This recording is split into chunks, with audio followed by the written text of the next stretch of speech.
Bonjour. Aujourd'hui, je voudrais vous parler de l'avenir. Je voudrais vous parler de l'avenir sans prétention. Je voudrais simplement échanger avec vous ce que je ressens, ce que je pense en fonction de ce que je connais de mon passé, du passé de notre pays, et ce que je pense de l'avenir. Alors, on est bien d'accord, c'est une discussion amicale entre nous, ça n'a aucune prétention. Mais quand même, que je vous dise comment c'était quand j'avais 20 ans. Quand j'ai commencé à travailler en 1965, c'était le plein emploi. Les gens étaient dynamiques, ils étaient ambitieux. Évidemment, le risque était un petit peu restreint, puisque si on entreprenait quelque chose qui ne marche pas, ben, on retrouvait aussitôt du travail, c'était le plein emploi. Et puis, les Français et la France n'étaient pas dans l'état d'endettement où elle est aujourd'hui, c'est-à-dire que les gens achetaient leur voiture au comptant, les gens n'avaient pas des crédits sur la consommation qu'ils ont, donc si vous voulez, ils n'étaient pas les esclaves de leur traite mensuelle.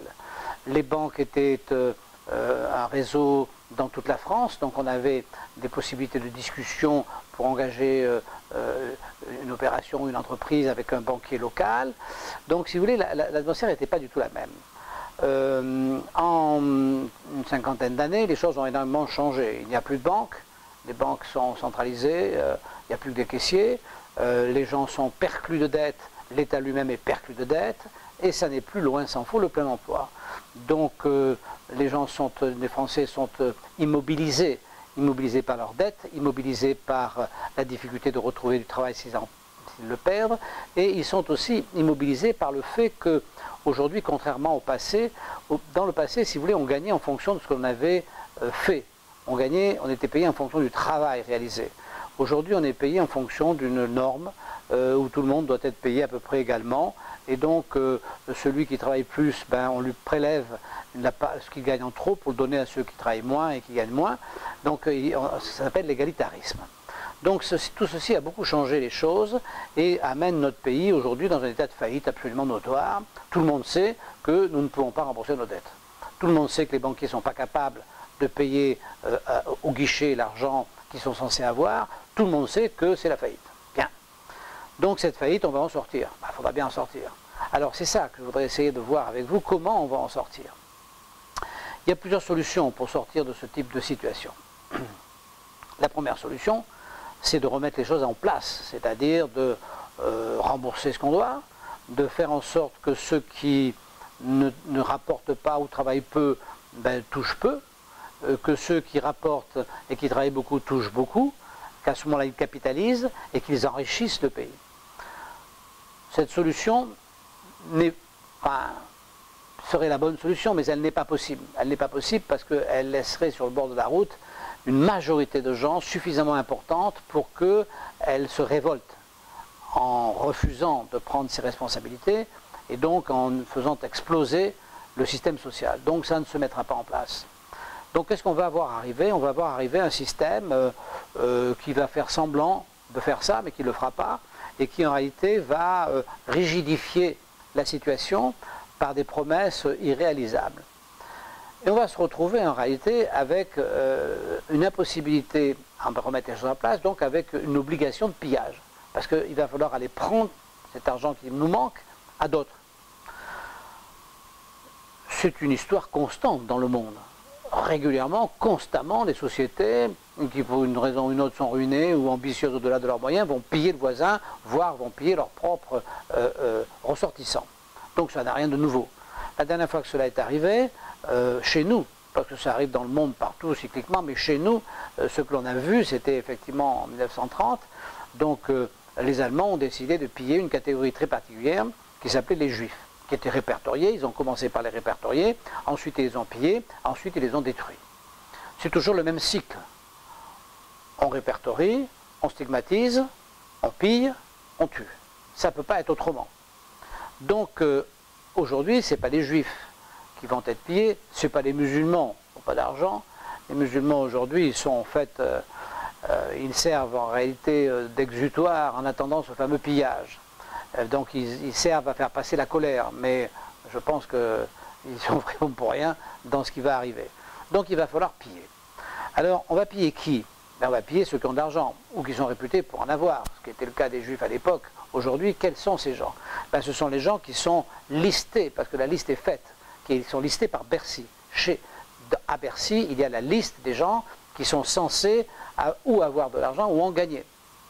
Donc cette liste, aujourd'hui, il va falloir l'ostratiser. Ça va aller assez vite, c'est déjà en route très largement. C'est-à-dire qu'aujourd'hui, si vous êtes soi-disant fraudeur, n'en parlons pas, mais même soi-disant riche, soi-disant payant l'impôt sur la fortune, ou soi-disant avoir des gros revenus, déjà vous êtes fiché, déjà vous êtes détesté. Bon, donc cette détestation va aller en empirant, jusqu'à ce qu'à un moment, on donne cette liste, qu'on vous reproche je ne sais trop quoi, probablement de ne pas être assez égalitariste, et donc d'être égoïste. Enfin, on trouvera une solution, et on va vous dépouiller. Vous êtes une minorité, nous sommes une minorité, je me mets dans votre situation, puisque toute ma vie j'ai été apporteur de richesse, aujourd'hui j'ai encore un capital qu'on va me piller, donc je vais faire partie des premiers pillés, mais je sais donc de quoi je parle. Donc pour vous ostratiser, on peut vous faire des contrôles fiscaux, enfin il y a un tas de solutions. Bon. On va vous piller. Ensuite, ça ne va pas suffire, évidemment, parce que vous êtes une minorité, vous n'êtes pas si riche que ça ne va pas suffire. Donc ensuite, on va vous détruire, parce qu'il va falloir cacher le pillage, donc on va vous détruire. Donc on est parti pour une abomination, pour une victimisation de gens qui n'y sont pour rien, qui vont se retrouver victimes de rien, simplement d'avoir travaillé. C'est-à-dire qu'on est dans cette situation invraisemblable d'un corps social qui va détruire ses forces vives uniquement pour ne pas affronter la colère de ceux qui ont fait des dépenses et qui ne veulent pas rembourser les dettes. Donc, lorsqu'un corps social, lorsqu'un corps humain, lorsqu'un corps détruit ses cellules vives, détruit ses cellules qui sont actives, ben, ça s'appelle un cancer, la maladie. Donc la France est victime d'un cancer de l'égalitarisme. C'est un cancer, voilà. C'est un cancer dont les cellules propres, dont je pense faire partie, vont évidemment être détruites. Alors, je vous dis ça pourquoi? Je vous dis ça parce que je prends conscience que le seul garde-fou qu'il y avait contre ça, c'était la justice. Mais c'est fini. La justice, regardez comment je suis traité. C'est fini, la justice, ça n'existe plus. Elle est passée du côté des pillards. Donc, nous allons être pillés. Voilà. Moi, je sais qu'aujourd'hui, tout ce que j'ai, je vais le perdre. Et puis ensuite, ben, je ne perdrai peut-être pas la vie, parce que je vais peut-être la perdre naturellement avant qu'on me l'enlève. Mais ceux qui arrivent derrière, ils vont risquer de perdre la vie.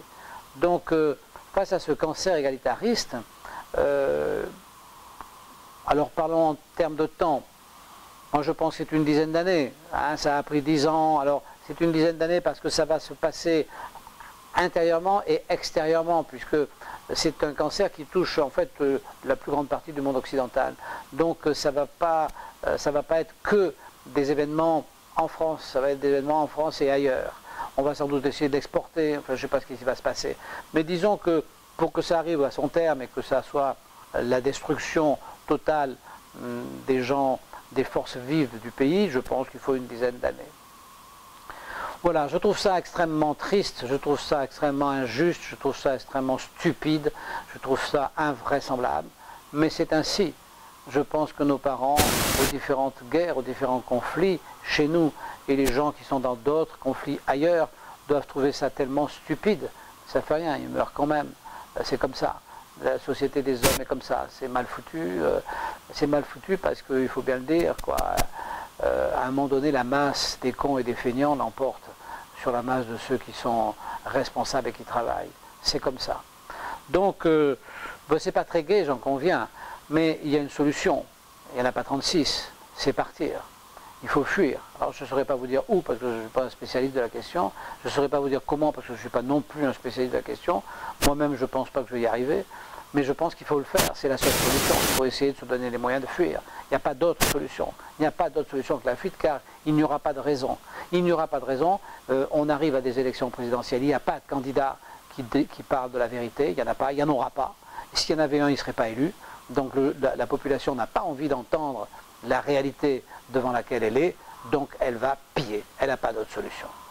Voilà. Donc je vous souhaite quand même une bonne journée. Je vous dis à bientôt. Au revoir.